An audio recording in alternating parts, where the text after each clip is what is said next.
So yun mga ka-Lods, good afternoon, good morning. So for today's vlog mga ka-Lods, wa ko kay pagasa ta karon na. Kung asa ta dalon sa hangin karon adto ta.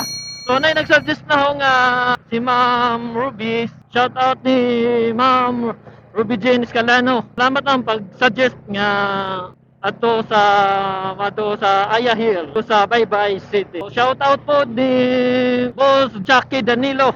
O especially po ni big shout out ni Michael Oret Alberca. Salamat dong sa pag-share kanunay sa mga videos, especially sa mga reels. Shout out ni pare Jojo Torcal ug ni Idol Launglan. Ingat-ingat dyan sa Laguna. So yun.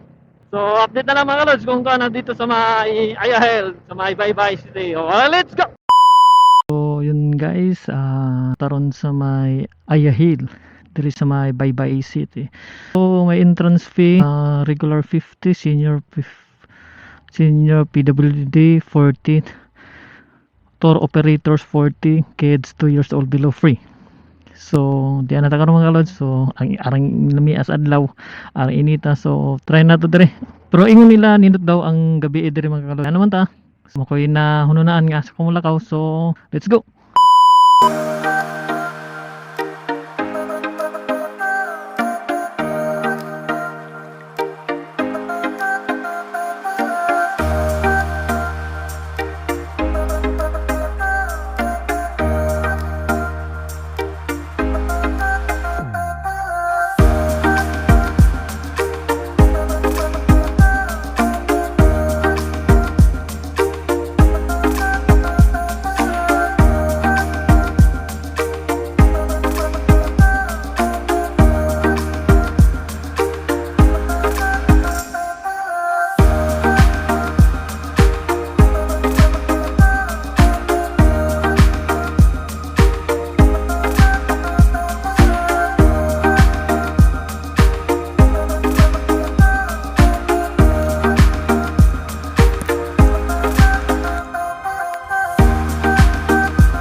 So yun mga kalods, dito karon sa Ayahil diri sa may Baybay City.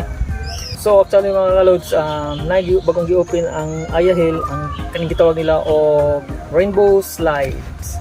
Pwede lang ni sa mga bata edad 14 pa above. 14 below is dili na sila pwede kay medyo delikado. Kalods, din na human ang atong vlog mga kalods. So daghang salamat. Okay sa patong naka-subscribe sa akong YouTube channel, please do subscribe and follow na lang po sa akong Facebook page nga MK Moto. Hanggang salamat mga kalod. So let's go!